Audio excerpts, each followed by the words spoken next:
Nuestro Padre y nuestro Dios, te damos gracias una vez más por el grato privilegio que nos concedes de venir a este lugar para abrir tu palabra y estudiar las profecías del fin. Pedimos, Señor, la bendición de tu Espíritu Santo. Danos claridad de pensamiento y danos la disposición de aceptar lo que tienes para nosotros en este tema. Te damos gracias por escuchar nuestra oración, pues te lo pedimos en el nombre de Jesús. Amén. Quiero extenderle a todos los que han venido en el día de hoy una bienvenida muy cordial. Estamos contentos de que nos estén acompañando para esta sesión. Quiero también saludar a todas aquellas personas que nos están viendo vía satélite en las pantallas de televisión en diferentes países de habla hispana en el mundo. Nos alegra mucho que hayan tomado el tiempo para estar con nosotros. Si recuerdan bien, la vez pasada estudiamos el tema sobre la segunda bestia de Apocalipsis, el capítulo 13. Y dimos 12 características de esta segunda bestia. Ahora, en nuestro tema de hoy, ya que la vez pasada estudiamos las características a la luz de la Biblia, esta noche queremos ver el cumplimiento de estas profecías a la luz de la historia. Así que lo que voy a hacer es voy a tomar mis notas con referencias históricas y vamos a ver cómo se aplica esta profecía por sus 12 características a un poder, una superpotencia mundial que existe hoy. Quiero decirles para comenzar que esta segunda bestia de Apocalipsis 13, la bestia que tiene 2 cuernos como de cordero, representa en realidad a los Estados Unidos de Norteamérica. Y lo que quiero hacer es estudiar estas 12 características a la luz de la historia. Así que vamos a tomar el tiempo en nuestro tema de hoy para estudiar estas 12 características desde una perspectiva del cumplimiento histórico. Ahora, si ustedes recuerdan, la primera característica que analizamos la vez pasada es que este poder de Apocalipsis 13 es representado por una bestia. Y nos dimos cuenta que una bestia representa una nación o un reino. Necesitamos preguntarnos si los Estados Unidos de América es una nación o es un reino. Y la respuesta es que sí. Así que la primera característica es que una bestia representa un reino. Y los Estados Unidos de Norteamérica es una nación o un reino. Ahora alguien podría decir, bueno, Pastor Bor, pero eso se le podría aplicar a cualquier nación del mundo. Y es cierto, si tuviéramos nada más esta sola característica, podríamos decir que se aplica a cualquier nación del mundo. Pero vamos a ver que las otras características especifican que se está refiriendo a los Estados Unidos. La segunda característica que vimos la vez pasada es que esta nación se iba a levantar alrededor del año 1798, cuando la primera bestia de Apocalipsis 13 recibió su herida mortal. Es interesante notar que el fundador de la iglesia metodista, Juan Wesley, dijo en el año 1754, 3 décadas antes de que esa primera bestia recibiese su herida mortal, las siguientes palabras. Dijo Wesley: otra bestia aún no se ha levantado, pero no puede estar muy lejos, pues ha de aparecer al final de los 42 meses de la primera bestia. Es decir, Wesley reconocía en 1754 que la primera bestia estaba llegando al final de su carrera y que una segunda bestia se iba a levantar muy pronto, según dice en esa cita. Ahora preguntamos, ¿será que los Estados Unidos se levantó alrededor del año 1798? La respuesta es que sí.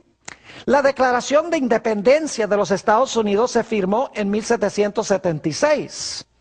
La Constitución de los Estados Unidos se ratificó en el año 1787.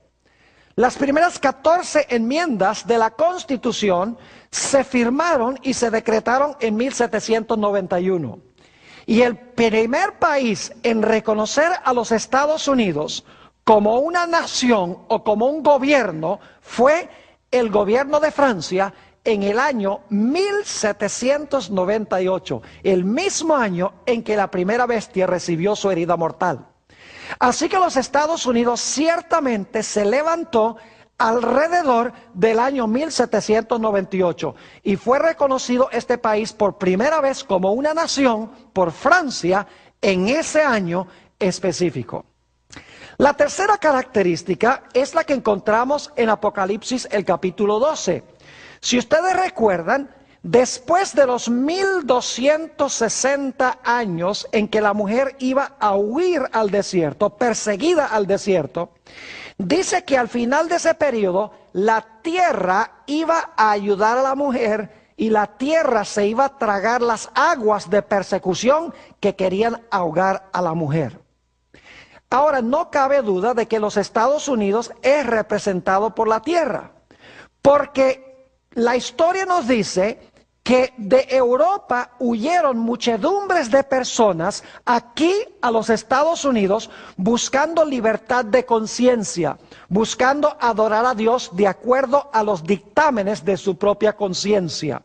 Es decir, que este país, la tierra, le proveyó refugio a los que estaban siendo perseguidos por la bestia en Europa durante los 1260 años para que ellos pudieran adorar a Dios de acuerdo a los dictámenes de su conciencia. Si ustedes recuerdan, en la profecía de Apocalipsis, el capítulo 12, tenemos un dragón, luego al dragón le salen 10 cuernos, luego gobierna el dragón durante los 1260 días y luego la tierra ayuda a la mujer. Es decir, la tierra tiene que levantarse alrededor del año 1798 cuando cae la primera bestia. No cabe duda de que los Estados Unidos le proveyó a los perseguidos de Europa, los que estaban siendo perseguidos durante 1260 años por este sistema, por la Iglesia Romana. Este país les proveyó refugio. La tierra, en otras palabras, ayudó a la mujer. La cuarta característica que estudiamos es que esta potencia estaba recién retoñando o levantándose en 1798. No había alcanzado el apogeo de su poder todavía. Estaba recién, dice en Apocalipsis 13, subiendo de la tierra. Y vimos que esa palabra subiendo en realidad se usa para describir el crecimiento silencioso de una planta que se está levantando de la tierra. Además de eso, notamos en Apocalipsis 13 que esta bestia tiene 2 cuernos como de cordero. No dice cuernos como de carnero, que ya es una oveja bien crecida, adulta. Dice que tiene 2 cuernos como de cordero.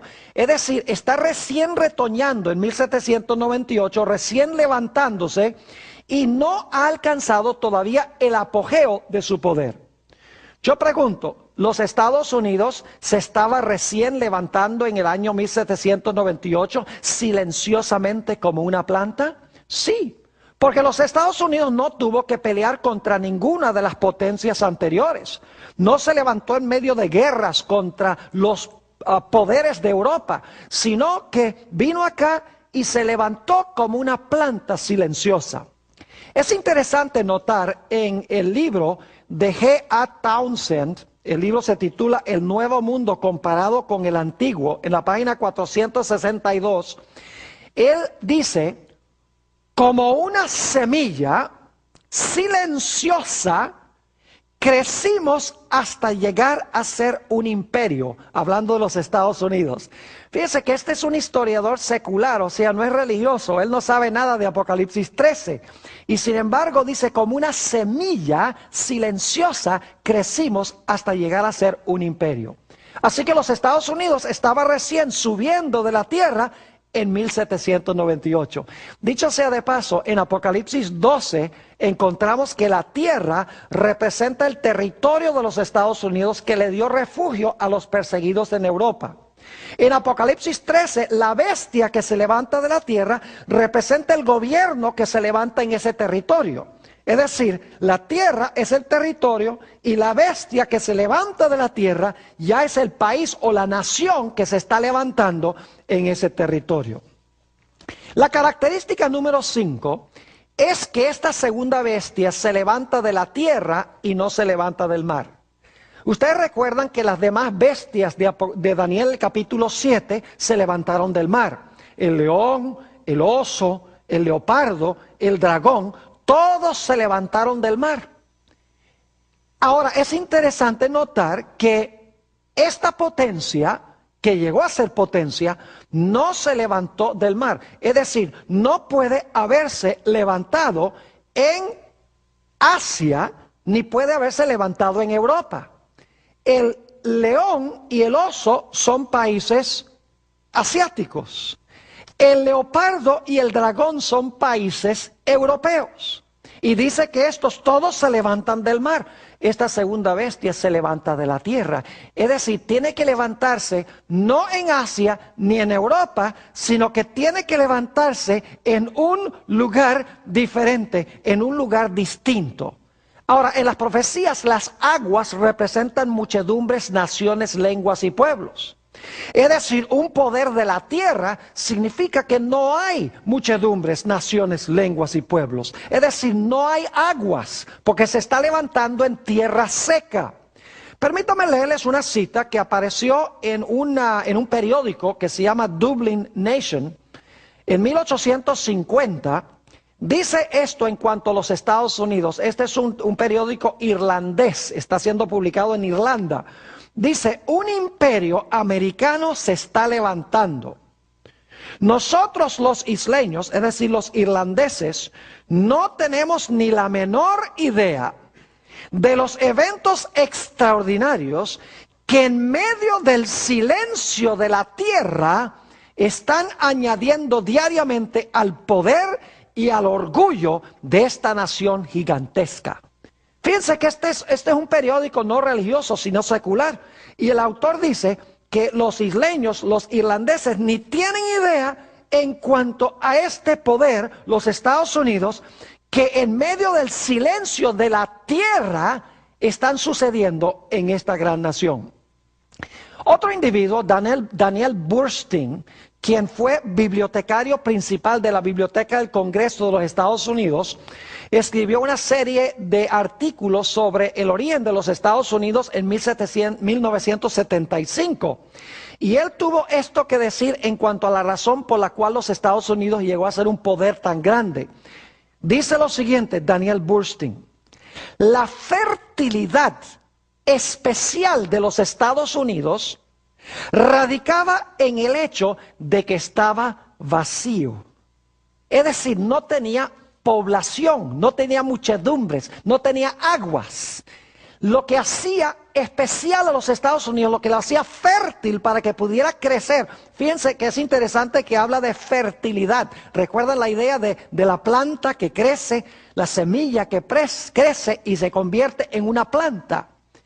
Ahora, es interesante entonces que él dice la fertilidad especial de los Estados Unidos radicaba en el hecho de que estaba vacío. No como Europa y Asia, a donde había grandes poblaciones, a donde había muchas aguas, por así decirlo. La característica número 6 es que los Estados Unidos se levantó más al occidente que Europa.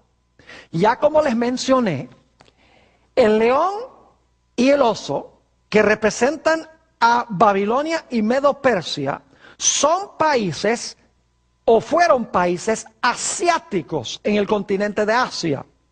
El leopardo y el dragón representan a Grecia y a Roma, y esos dos poderes gobernaron en Europa, uno más hacia el oriente de Europa y Roma hacia el occidente de Europa. Lo cual significa que esta segunda bestia de Apocalipsis 13 debe levantarse más al occidente que Asia o que Europa. Ahora, lo único que ustedes tienen que hacer es mirar un mapa, y al mirar el mapa se van a dar cuenta que el orden de los continentes tiene uno a Asia, luego tiene uno a Europa y entonces tiene uno a América. Exactamente la secuencia que uno halla en la profecía de Daniel 7 y en la profecía de Apocalipsis el capítulo 13. La séptima característica que vimos la última vez es que esta bestia que se levanta de la tierra tiene dos cuernos como de cordero. Nos dimos cuenta que los dos cuernos representan dos reinos que se reconocen en esta nación. Nos dimos cuenta que un cuerno representa el poder civil, el Estado, mientras que el otro cuerno representa el poder religioso, representa la iglesia. Es decir, dos reinos que existen en un solo reino, pero separados porque son dos cuernos. Es decir, dos reinos en un solo reino, pero separados. Y nos dimos cuenta que en los Estados Unidos de América, en su origen, hubo el reconocimiento de dos reinos, la iglesia y el Estado, no juntos, pero separados. Permítanme leerles algunas citas aquí de los grandes padres de la patria aquí en los Estados Unidos. En primer lugar, George Washington, que es el fundador de los Estados Unidos. Dice lo siguiente, y estas palabras están inscritas en el monumento de Washington, en Washington, D.C. Dice, el omnipotente Dios creó a la mente libre. Todo intento de influenciarla por medio de castigos o cargas temporales es desviarse del plan del santo autor de nuestra religión. Ninguna persona se verá obligada a frecuentar o apoyar ninguna adoración religiosa o ministerio, ni sufrirá por causa de sus opiniones religiosas o creencias religiosas, sino que todos dispondrán de libertad para profesar y defender por la argumentación sus propias opiniones en materia de religión. Es decir, George Washington dijo, nadie puede obligar a nadie a practicar cierta religión. Todos son libres de practicar su religión, porque la religión es algo que tiene que ver con la relación del individuo con Dios, no del gobierno con el individuo. Tenemos también las palabras de Thomas Jefferson, que fue el arquitecto de la Constitución de los Estados Unidos. Dice también en el monumento de Jefferson, allá en Washington, D.C., las siguientes palabras. Solo el error necesita el apoyo del Estado. Solo el error necesita el apoyo del Estado. La verdad se puede mantener por sí sola. Es decir, el Estado no está para defender y apoyar a la iglesia. Thomas Jefferson también habló de la pared de separación entre la iglesia y el Estado. Es una metáfora que se originó con él. James Madison, quien fue el autor intelectual de la Constitución de los Estados Unidos, habló de la separación radical entre la iglesia y el Estado. Estos fueron los grandes fundadores de los Estados Unidos, reconociendo que la religión debe mantenerse separada del Estado. Es interesante notar también las palabras de Benjamin Franklin. Benjamin Franklin era un hombre muy inteligente, además de eso era inventor, era un científico de alta alcurnia. Y fíjense lo que dijo Benjamin Franklin sobre la religión. Dijo, cuando una religión es buena, creo que se apoyará a sí misma.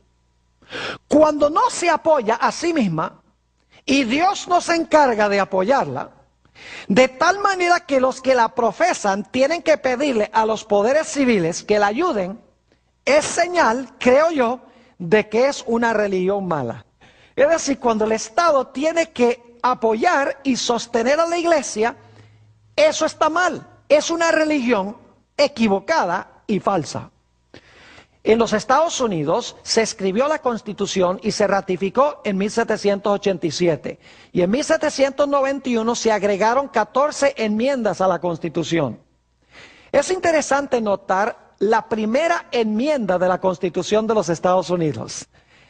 Dice la primera enmienda las siguientes palabras: el Congreso no hará ninguna ley que tenga que ver con el establecimiento de religión, ni tampoco que prohíba su libre ejercicio.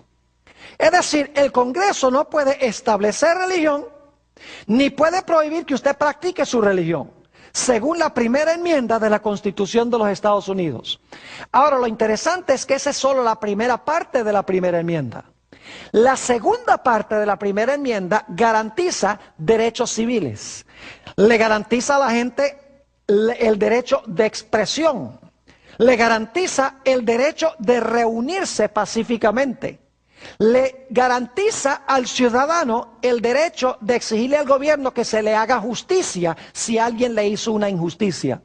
Es interesante que la primera enmienda de la Constitución de los Estados Unidos, ratificado en 1791, los que escribieron esto hablaron en la primera parte de la enmienda sobre el hecho de que el Congreso no podía hacer ninguna ley que estableciera religión, ni tampoco podía prohibir que la gente practicara su religión.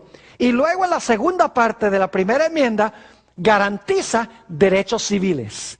Eso demuestra que los que formaron la Constitución de los Estados Unidos y las enmiendas reconocieron que la iglesia es iglesia y el Estado es Estado, y no se deben mezclar las dos cosas. Los padres constitucionales de los Estados Unidos conocían tres cosas. Número uno, conocían la Edad Media. Conocían lo que sucedía cuando la iglesia se une con el Estado. Estaban viviendo cerca del tiempo cuando cayó ese primer poder que persiguió durante 1260 años. Así que ellos sabían que en la Edad Media la iglesia se había unido con el Estado, y sabían que como resultado había venido la persecución. Así que ellos dijeron, no queremos un sistema como el de la Edad Media, que unió la iglesia con el Estado, porque ahí viene persecución. También conocían la historia de la época de la colonia en los Estados Unidos.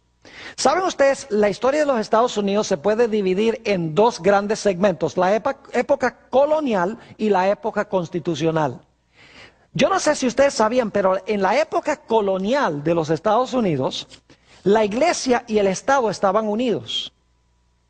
¿Y saben lo que pasaba? Cuando una persona, por ejemplo, el diezmo se le pagaba era al gobierno, y el gobierno le pagaba a los pastores, le pagaba a los ministros, en la época colonial de los Estados Unidos.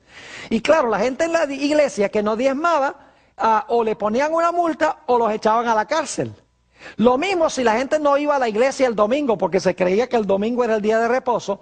Si una persona no iba el domingo, lo primero que podían hacerle era ponerle una multa. Si insistía en no seguir yendo, entonces lo echaban a la cárcel. Inclusive había una ley en la colonia de los Estados Unidos que decía que si por una tercera ofensa a la persona se le podía aplicar el castigo capital, es decir, se le podía matar por no asistir a la iglesia el domingo. Es decir, que en la época colonial se había unido la iglesia con el Estado, y el resultado era la persecución. Y los padres constitucionales, que vivieron más de 150 años después de la época de la colonia, dicen: nosotros no queremos nada como en la Edad Media, ni queremos nada como en la época colonial. Queremos separar la iglesia del Estado, los dos cuernos como de cordero, de tal manera que no surja la persecución. Ahora, es interesante notar que la profecía nos dice que esta bestia que tiene dos cuernos como de cordero, dos principios en armonía con Cristo, porque el cordero representa a Cristo. Cristo reconoció dos reinos. Jesús dijo: dad a César lo que es de César y a Dios lo que es de Dios. Dijo: mi reino no es de este mundo. ¿Ve? Dice: hay un reino de este mundo y hay el reino mío. Dice: hay que mantenerlos separados. Pero es interesante notar que según la profecía de Apocalipsis 13, esta bestia que profesaba tener dos principios como los de Cristo, iba a terminar hablando como un ¿qué? Iba a terminar hablando como un dragón. Es decir, iba a terminar hablando como Satanás. O iba a terminar hablando como Roma, porque ya hemos visto que Roma es representada por el dragón. El dragón que procuró matar al niño cuando el niño nació era Roma. Luego dice que ese dragón le dio su autoridad a la bestia, que es la Roma eclesiástica. Es decir, Roma eclesiástica recibe su poder de Roma pagana o del Imperio Romano. Y luego dice que esta segunda bestia habla como un dragón. Es decir, esta bestia iba a hacer lo mismo que hacía Roma durante el tiempo de Cristo y durante la época de la Edad Media. Iba a cambiar su carácter, en otras palabras. Saben que los Estados Unidos hoy en día se están empezando a escuchar los gruñidos del dragón.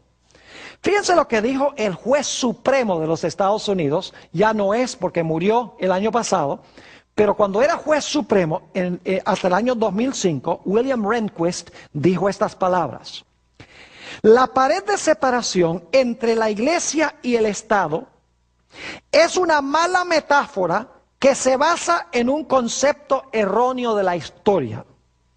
Es una metáfora que no ha servido para nada como una ayuda para juzgar. Debe ser franca y explícitamente abandonada. El juez de la Corte Supremo, de la Corte Suprema de los Estados Unidos, diciendo hay que deshacerse de la idea de la separación de la iglesia y el Estado. Roberto Grant, uno de los líderes de una organización que se llama La Voz Cristiana. Esa organización ya no existe, pero fue hace algunos años, y demuestra cuál es el sentir que hay en los Estados Unidos en el presente. Dice, si los cristianos nos unimos, podemos hacer cualquier cosa. Podemos implementar cualquier ley o enmienda. Y esto es precisamente lo que tenemos la intención de hacer. Es decir, vamos a unirnos los cristianos y vamos a imponer la ley como nosotros queramos. Es decir, la iglesia posesionándose del Estado, como sucedió en la Edad Media. Ralph Reed, quien fue el director ejecutivo de la Coalición Cristiana, ya no es, pero fue, esto fue muy recientemente, dijo lo siguiente: lo que los cristianos tenemos que hacer es tomar el control de este país de nuevo. Un precinto a la vez. Un vecindario a la vez, un estado a la vez. Honestamente, creo que durante mi vida veré de nuevo a un país que es gobernado por cristianos. Fíjense la idea nuevamente de que los cristianos deben tomar posesión del gobierno. Keith Fournier, que escribió un libro que se llama Católicos Evangélicos, y que por mucho tiempo fue el director ejecutivo de una organización de Pat Robertson que se llama Centro Americano de la Ley y la Justicia, dijo estas palabras: derribemos este muro. Y lo puso con un signo de exclamación. Ahora, cuando uno mira la Corte Suprema de los Estados Unidos, uno se da cuenta que hay gran peligro con la separación de la iglesia y el Estado. La Corte Suprema de los Estados Unidos tiene 9 jueces. Y en el presente, 5 de esos jueces son católicos romanos. 4 de ellos son ultraconservadores. Los nombres de los 5 son el juez Thomas, el juez Scalia, el juez Kennedy, el juez Roberts y el más reciente, Samuel Alito. Son personas que traen la idiosincrasia católica a un país protestante. La idea de que la iglesia y el Estado deben estar unidos. Es decir, que el Estado debe beneficiar y debe ayudar a la iglesia. Es interesante notar no solamente el hecho de que en la Corte Suprema hay 5 jueces católicos, que algunos de ellos, Thomas y Scalia, y Roberts y Alito, dicen abiertamente que la separación de iglesia y Estado no debe existir en este país. Pero es interesante notar lo que dicen los ministros protestantes también. Por ejemplo, W.A. Criswell, quien por mucho tiempo fue pastor de la iglesia más grande en los Estados Unidos, la Iglesia Bautista del Sur en Dallas, Texas, y que también fue presidente de la Convención Bautista del Sur, dijo estas palabras: yo creo que esta idea de la separación de la iglesia del Estado es el figmento de la imaginación de un incrédulo. Pat Robertson, del 700 Club, muy reconocido por su programa, su canal de televisión, dijo lo siguiente: entre los protestantes y católicos tenemos suficientes votos para dominar el país. Y cuando la gente diga, ya basta, nosotros vamos a tomar las riendas. Imagínense, palabras que suenan como la voz del dragón. La iglesia posesionándose del Estado. Keith Fournier, que ya mencioné, dijo estas palabras: la pared de separación entre la iglesia y el Estado, que fue edificada por humanistas seculares y otros enemigos de la libertad religiosa, tiene que caerse. Esa pared es una mayor amenaza para la sociedad que lo que era el muro de Berlín. Aquellos que se oponen a nuestros puntos de vista son los nuevos fascistas. George Bush, el presidente ahora de los Estados Unidos, firmó una dirección ejecutiva, una orden ejecutiva de que el gobierno podía tomar dinero federal para darle a las iglesias para que lleven adelante su obra de caridad. Es una violación de la separación de iglesia y Estado. Además de eso, él aprobó que el gobierno puede tomar dinero público que reciben de nuestros impuestos y se lo pueden dar a los padres para que los padres manden a sus hijos a escuelas sectarias, es decir, a escuelas religiosas. Una violación abierta de la separación de iglesia y Estado. Lo que es más aterrador, y ustedes lo vieron recientemente, fue la reacción a la muerte del Papa Juan Pablo II. Fue algo extraordinario. Por 3 semanas uno no podía ver ninguna otra noticia, sino la noticia en cuanto a la muerte de Juan Pablo II en todos los canales de las noticias. Imagínense que el Vaticano es la nación más pequeña, una de las más pequeñas, posiblemente Mónaco sea igual, pero es una de las naciones más pequeñas del mundo. No tiene ejército, ni tiene armamentos, y sin embargo por 3 semanas no se podía saber nada sino en cuanto a la muerte del Papa. 80 líderes de países del mundo fueron allá representando a sus respectivos países. 200 países estaban representados allí. Las grandes religiones estaban representadas. Habían líderes budistas, habían líderes hinduistas, habían líderes judíos, inclusive habían líderes musulmanes. 3 presidentes de los Estados Unidos estuvieron allí, junto con Condoleezza Rice, y también estaba presente Bill Clinton allí.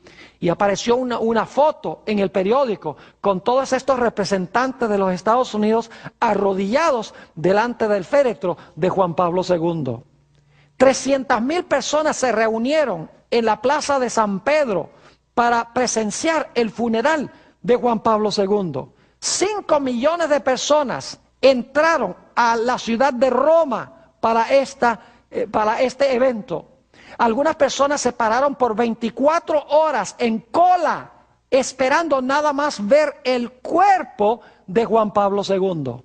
Si ustedes recuerdan que cuando se dio la herida mortal, no había país en el mundo que quería tener una relación con esta potencia. Los tiempos ciertamente han cambiado grandemente. La Biblia dice que esta bestia tenía 2 cuernos de cordero, pero que habló como un dragón. Y estamos empezando a escuchar la voz del dragón. La característica número 8 es que esta potencia tiene que ser un poder de alcance global, militarmente, políticamente y económicamente. Y la razón por la cual sabemos esto es porque prohíbe comprar y vender, manda a matar a nivel global los que no reciban la marca de la bestia, tiene que tener gran influencia militar, política y económica en todo el mundo. Es decir, que en Apocalipsis 13 tenemos 2 poderes de extensión global. Un poder que gobernó 1260 años y que en 1798 recibió una herida mortal. El otro poder que en ese mismo año, 1798, estaba levantándose al poder y que iba a cobrar proporciones globales. Es decir, estos 2 poderes iban a tener influencia global e iban a existir en el mundo alrededor del mismo tiempo. ¿Qué podríamos decir del crecimiento de los Estados Unidos? Empezó pequeño.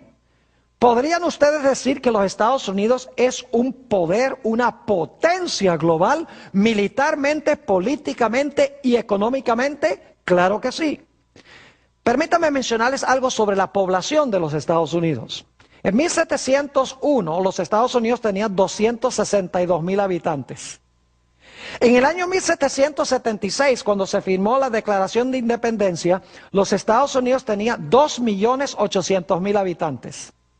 En 1994, los Estados Unidos tenían 250 millones de habitantes. Y en el año 2006, miré el último censo, tiene 300 millones de habitantes. Ha crecido y ha llegado a ser una potencia global. Los Estados Unidos tenían en 1776 13 colonias, no se llamaban estados. En el año 2006 hay 50 estados con una extensión geográfica de 2.8 millones de millas cuadradas. Los Estados Unidos es incomparable en su armamento militar y tiene que ser un poder militar porque los que no reciban la marca de la bestia van a ser muertos. Uno cuando mira las armas sofisticadas que tiene este país, nucleares, portaaviones, misiles teledirigidos, aviones supersónicos, ciertamente los Estados Unidos es una potencia que puede implementar el decreto de muerte a nivel global. ¿Y qué diríamos del alcance económico global de los Estados Unidos? En realidad toda la economía del mundo se basa sobre la economía de los Estados Unidos. ¿Y qué diríamos políticamente de los Estados Unidos? Ustedes saben que tiene la nariz inmiscuida en los asuntos políticos de cada país del planeta Tierra. Es decir, que hay dos superpotencias al final. Una que cayó en 1798 después de gobernar 1260 años y la otra que se estaba levantando en ese tiempo que cobró poderío mundial. Característica número 9. Apocalipsis 13 nos dice que las dos bestias, la primera que gobernó 1260 años y la segunda que se levanta de la tierra con dos cuernos como de cordero, iban a gobernar contemporáneamente. Ahora, yo quiero que ustedes noten que todas las bestias de Daniel 7, una acababa con la bestia anterior. Es decir, el oso conquistó al león, el leopardo conquistó al oso, el dragón conquistó al leopardo. Pero saben que esta segunda bestia en realidad no conquista a ninguno de los poderes anteriores, sino que más bien la profecía dice que los Estados Unidos va a ayudar a la primera bestia a recuperar el poder que perdió cuando recibió la herida mortal. Es decir, que el poder de la iglesia romana se iba a unir con el poder de los Estados Unidos, especialmente los de la iglesia romana con los protestantes de los Estados Unidos. Y uno podría decir, ¿cómo es posible que pudiera suceder una cosa tal? Permítanme compartir con ustedes algunas referencias que demuestran que los Estados Unidos ahora, los protestantes particularmente, están empezando a unirse con la iglesia romana. Por ejemplo, el 29 de marzo de 1994, 39 líderes católicos y protestantes firmaron un documento que se llama Evangélicos y Católicos Juntos, la misión cristiana en el tercer milenio. Los 39 grandes líderes de las iglesias protestantes y de la iglesia católica firmaron este documento, entre los cuales se encontraba Richard Niehaus, se encontraba Charles Colson, se encontraba Pat Robertson y en ese tiempo el cardenal O'Connor, quien era cardenal de la ciudad de Nueva York. Básicamente el documento dice, no peleemos los protestantes y los católicos sobre doctrinas, sobre teología. Dice, lo que tenemos que hacer es unir fuerzas para evangelizar al mundo. No ganemos miembros la una iglesia de la otra iglesia. Unámonos y evangelicemos al mundo. Firmado por los grandes líderes católicos y protestantes. Fíjense lo que dijo Pat Robertson un hombre dirigente del protestantismo en los Estados Unidos, tiene una emisora de televisión, entre otros negocios, dice en cuanto a este documento que él firmó: la crisis moral que afronta nuestra sociedad actual y el desmoronamiento patente del orden social exige una mayor cooperación entre la gente de fe. Ha llegado el momento de echar a un lado nuestras pequeñas diferencias doctrinales y enfocarnos en Cristo Jesús. Yo apoyo este documento, dice Pat Robertson, porque creo que es imperativo que trabajemos para unir al cuerpo de Cristo. Otro documento que firmaron los católicos con los luteranos, yo no sé si ustedes recuerdan, pero Martín Lutero fue el que comenzó la Reforma Protestante en el año 1517, se separó de la Iglesia de Roma porque él creía que la Iglesia de Roma estaba enseñando ideas erróneas sobre la justificación por la fe. Él decía, la Iglesia romana dice que uno se salva por sus obras, pero la Biblia dice que uno es salvo por fe.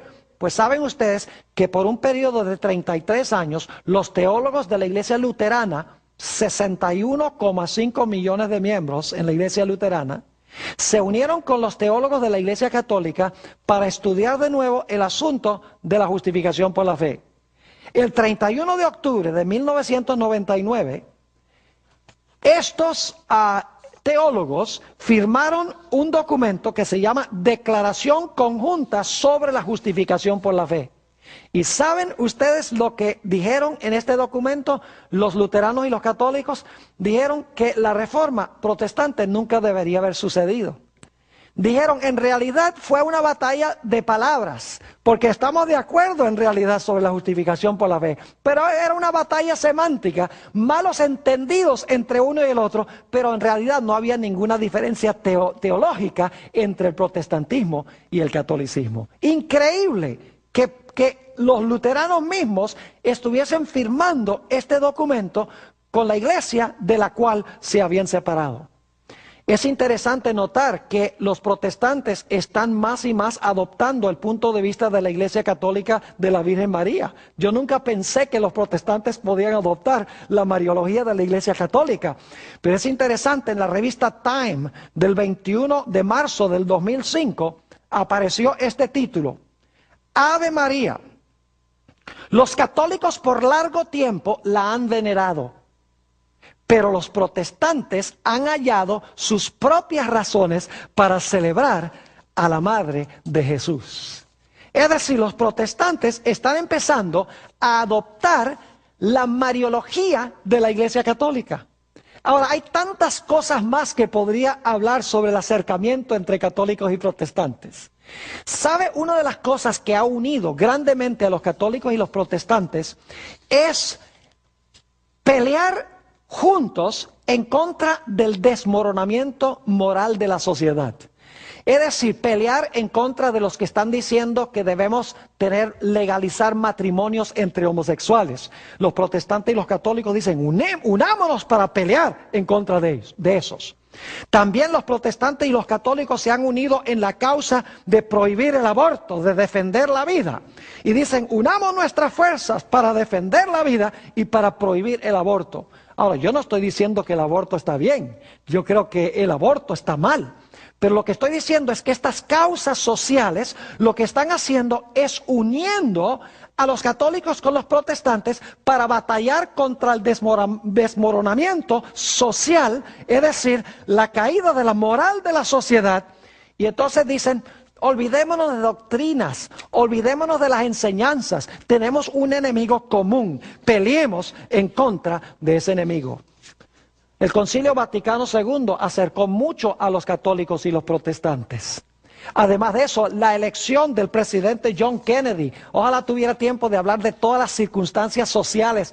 Cuando Kennedy fue electo en los Estados Unidos, la gente decía, ¡ay, se acabó el mundo, ahora viene la persecución! Pero en realidad John Kennedy fue muy admirado por la gente en los Estados Unidos y también por la gente fuera, y no vino la persecución. Así que la gente empezó a decir, bueno, este sistema no representa en realidad ningún peligro. ¿Saben ustedes que la caída del comunismo allá en Europa Oriental se debe a una alianza que hizo el presidente Ronald Reagan con el Papa Juan Pablo II. Fíjense la unión de los Estados Unidos con la Iglesia Romana, tal cual lo dice Apocalipsis 13. La segunda bestia ayuda a la primera bestia a recuperar su poder. La revista Time, del febrero 24, 1992, en un artículo que se titula La Santa Alianza, The Holy Alliance, tuvo estas palabras que hablar en cuanto a la cooperación entre Reagan y el Papa para derrocar el comunismo en el oriente de Europa. Dice lo siguiente: el 7 de junio de 1982, Reagan y Juan Pablo se reunieron por 50 minutos en el Vaticano. Durante esa conversación nació el plan para acabar con el comunismo. En esa reunión, Reagan y el Papa acordaron emprender una campaña clandestina para apresurar la disolución del imperio comunista. Declara Richard Allen, el primer asesor de seguridad nacional de Reagan.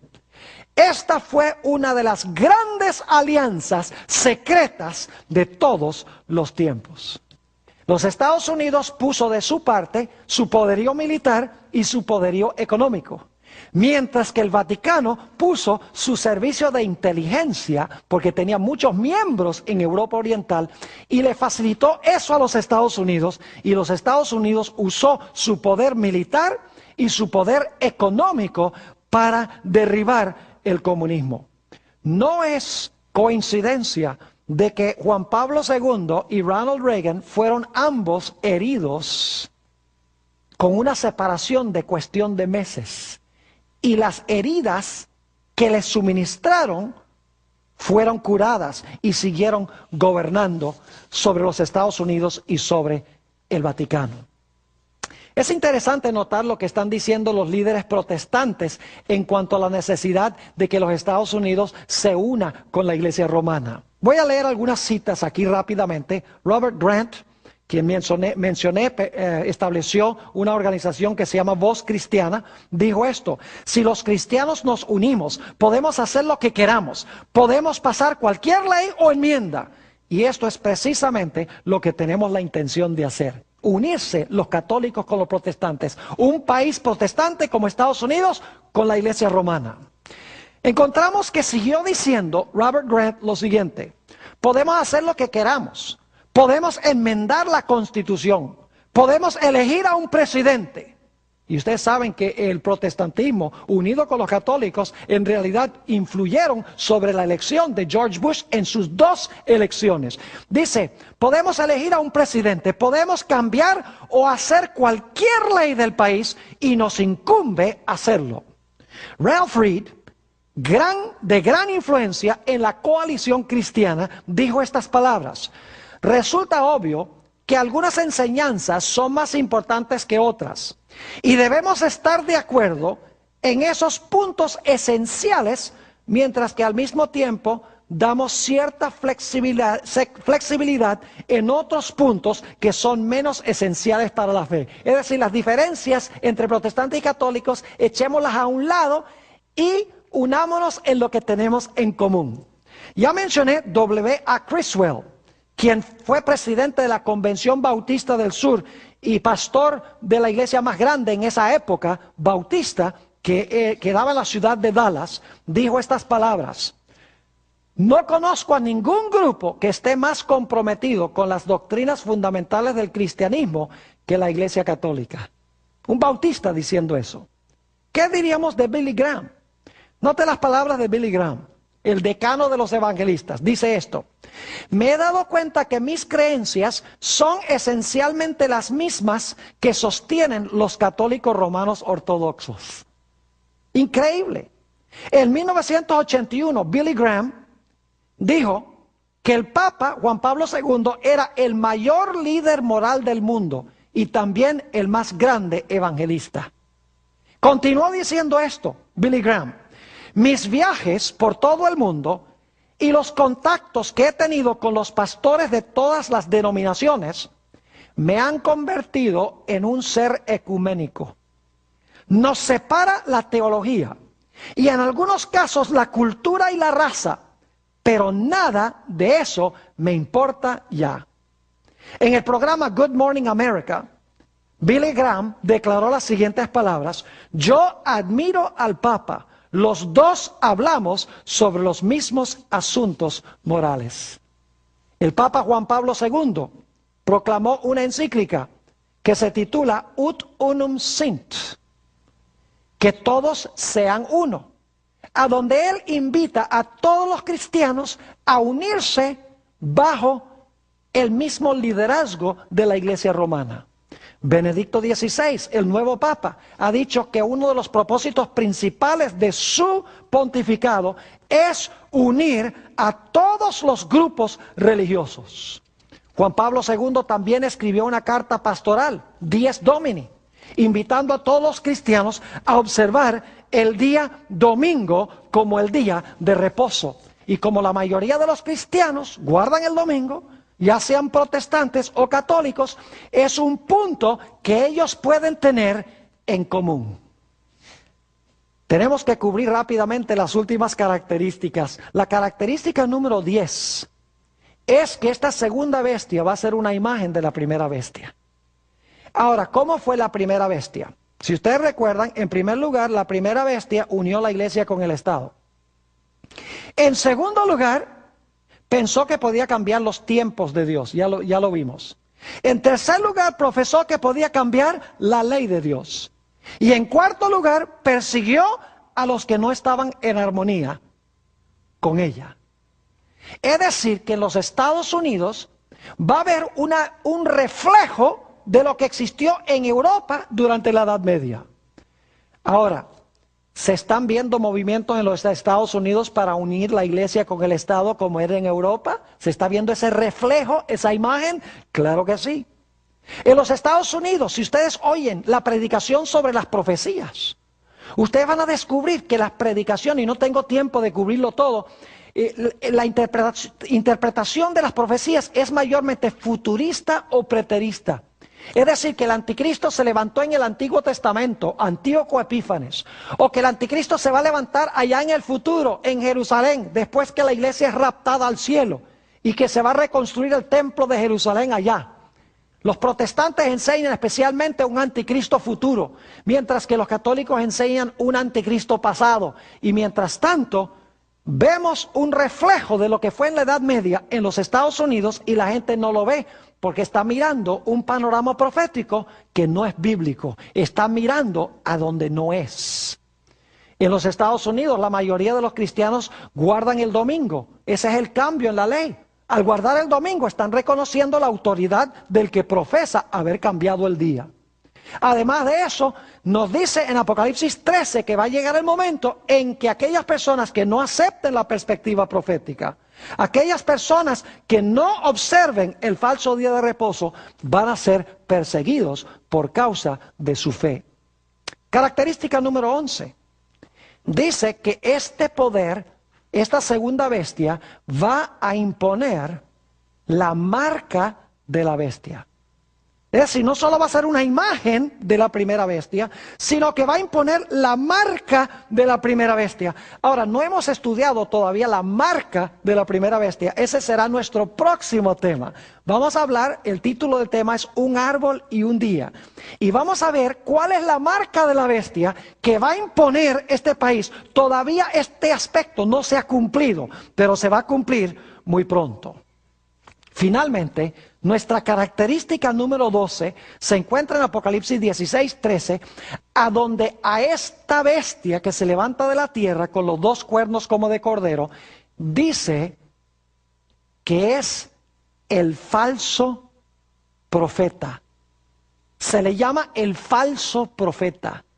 Ahora, necesitaría 2 o 3 sesiones para hablarles del concepto bíblico de un falso profeta. Un verdadero profeta manda al pueblo de Dios a obedecer la santa ley de Dios y a adorar al verdadero Dios. Los falsos profetas profesan adorar a Dios, pero al mismo tiempo lo que hacen es pisotear la santa ley de Dios. ¿Saben lo interesante? Es que dice en Apocalipsis el capítulo 13 y el versículo 13 que esta segunda bestia, el falso profeta, va a traer fuego del cielo a la tierra a la vista de los hombres. Saben que recientemente estuve viendo un programa en televisión, un programa religioso, donde un evangelista famoso, cuyo nombre no voy a mencionar, dice: yo he recibido revelaciones de Dios, de que muy pronto yo voy a estar predicando en estadios, y en esos estadios va a caer fuego del cielo a la tierra, indicando así que el mensaje que yo estoy proclamando viene de Dios. Pero saben que este evangelista enseña que el domingo es el día de reposo. Y es uno de los individuos que quiere unir el protestantismo y el catolicismo. Y quiere derribar la pared de separación entre la iglesia y el Estado. Pero le está diciendo: yo soy un profeta y va a caer fuego del cielo un día cuando yo esté predicando en los estadios, en los Estados Unidos y diferentes partes del mundo. Es decir, que el falso profeta, representado por los protestantes en los Estados Unidos, van a enseñar un falso panorama profético. Van a apuntar los ojos hacia el Medio Oriente o hacia el cumplimiento pasado de las profecías del anticristo, cuando en realidad esas profecías se están cumpliendo en Roma y en los Estados Unidos en el presente. Que Dios nos bendiga y nos ayude a escapar de este poder.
Estados Unidos de América es una nación o es un reino?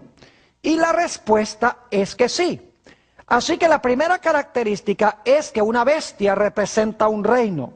Y los Estados Unidos de Norteamérica es una nación o un reino.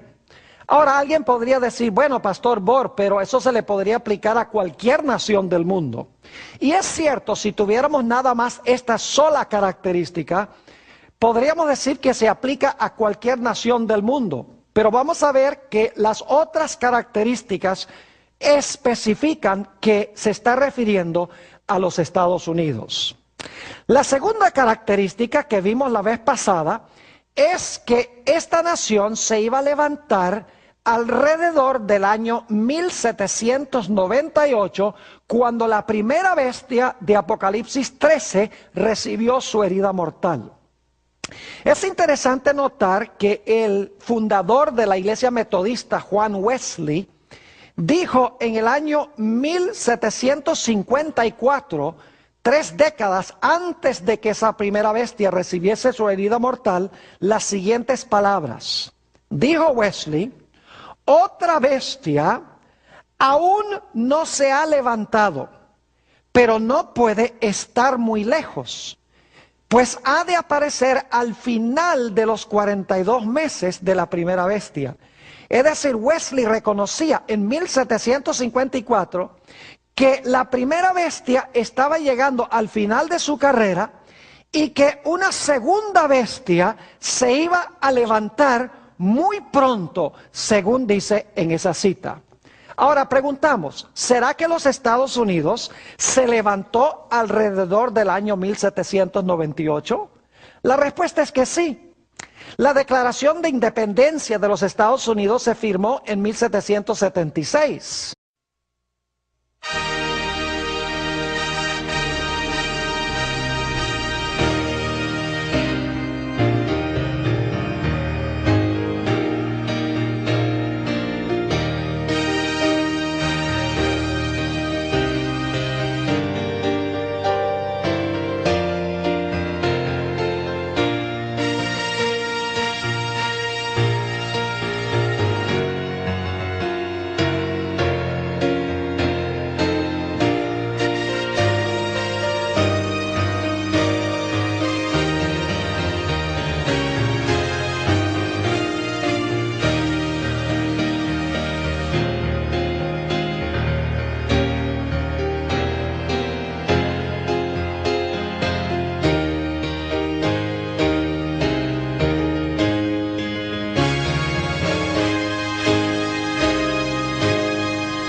Nuestro Padre y nuestro Dios, te damos gracias una vez más por el grato privilegio que nos concedes de venir a este lugar para abrir tu palabra y estudiar las profecías del fin. Pedimos, Señor, la bendición de tu Espíritu Santo. Danos claridad de pensamiento y danos la disposición de aceptar lo que tienes para nosotros en este tema.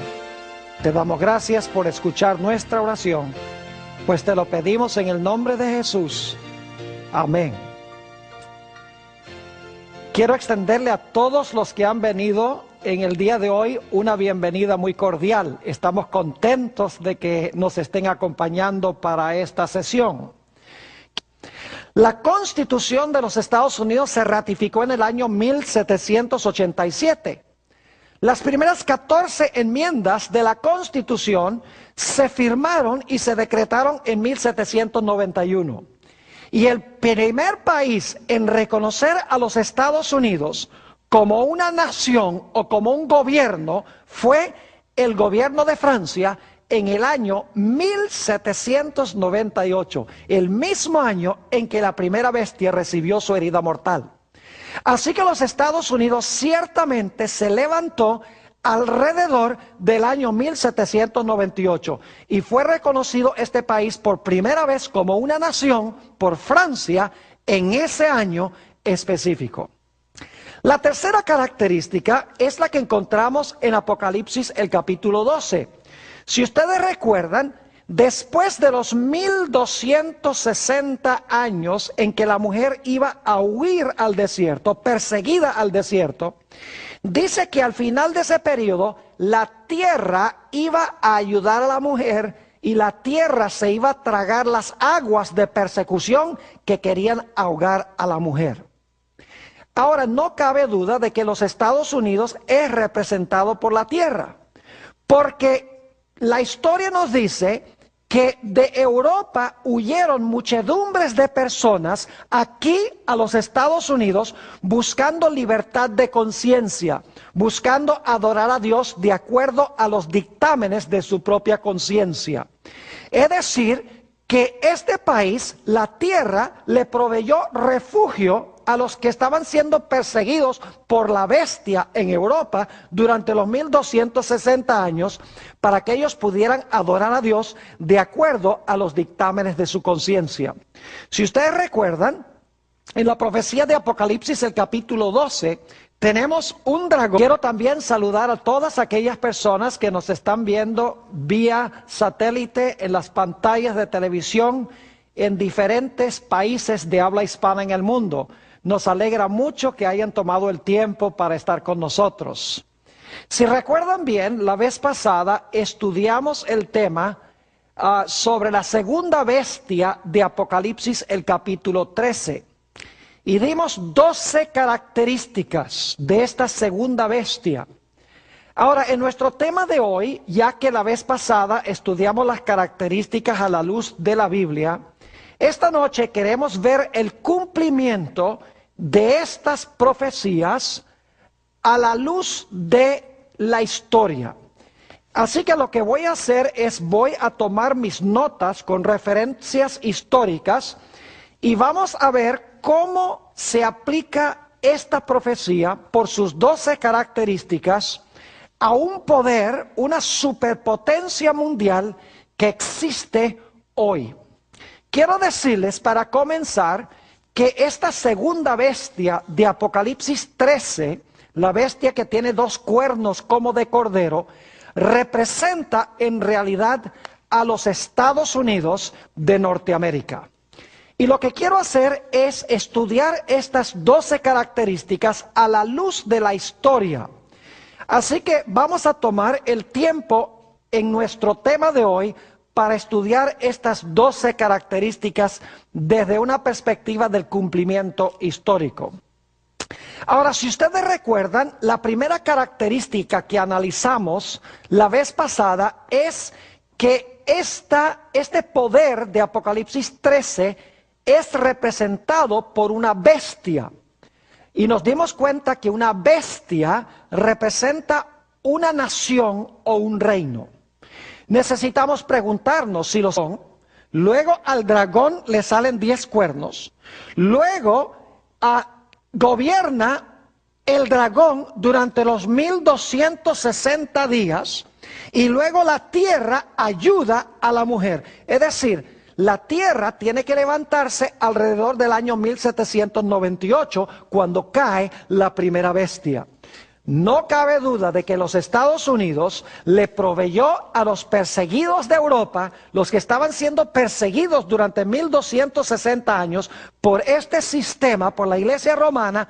Este país les proveyó refugio. La tierra, en otras palabras, ayudó a la mujer. La cuarta característica que estudiamos es que esta potencia estaba recién retoñando o levantándose en 1798. No había alcanzado el apogeo de su poder todavía. Estaba recién, dice en Apocalipsis 13, subiendo de la tierra. Y vimos que esa palabra subiendo en realidad se usa para describir el crecimiento silencioso de una planta que se está levantando de la tierra. Además de eso, notamos en Apocalipsis 13 que esta bestia tiene 2 cuernos como de cordero. No dice cuernos como de carnero, que ya es una oveja bien crecida, adulta. Dice que tiene 2 cuernos como de cordero. Es decir, está recién retoñando en 1798, recién levantándose, y no ha alcanzado todavía el apogeo de su poder.